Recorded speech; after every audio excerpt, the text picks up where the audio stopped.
ഞാൻ കാര്യങ്ങൾ പറഞ്ഞ് ക്ലോസ് ചെയ്തോളാം. നിങ്ങൾ റിപ്പീറ്റ് പിന്നെ എപ്പോഴാന്ന് വെച്ചാൽ നിങ്ങൾ കേട്ടാൽ മതി. ഞാനിപ്പോൾ ഈ ലൈവിൽ വരാനുണ്ടായ ഏറ്റവും പ്രധാനപ്പെട്ട കാര്യം എന്ന് പറയുന്നത് ഇന്ന് ദിവസം രാവിലെ കുറച്ച് വിഷയങ്ങൾ ഞാൻ സംസാരിക്കുകയുണ്ടായിട്ടുണ്ടായിരുന്നു.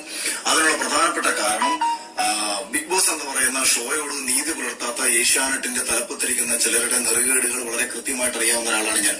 അതിന്റെ അർത്ഥം അത് വെച്ചിട്ട് കഴിഞ്ഞ മുമ്പെങ്ങാണ്ട് റോബിൻ ഇറങ്ങിയിട്ട് ആൾക്കാരുടെ അടുത്ത് എന്തോ പറഞ്ഞെന്നോ അപ്പം നന്ദികേട് കാണിക്കരുതെന്ന് പറഞ്ഞിട്ട് എനിക്കെതിരെ നിങ്ങൾ ആദ്യം മനസ്സിലാക്കണം, ഞാനിത് പറഞ്ഞത് എനിക്ക് വേണ്ടിയിട്ടല്ല.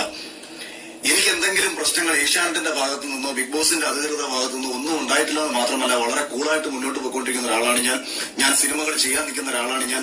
എന്നെ സംബന്ധിച്ച് ഏഷ്യാനെറ്റുമായിട്ടും ഈ പറയുന്ന വ്യക്തികളുമായിട്ടും ഉണ്ടാവുന്ന എല്ലാ ബന്ധങ്ങളും എനിക്ക് എന്റെ ഭാവി ജീവിതത്തിൽ എനിക്ക് ഗുണകരമായി മാറത്തേ ഉള്ളൂ.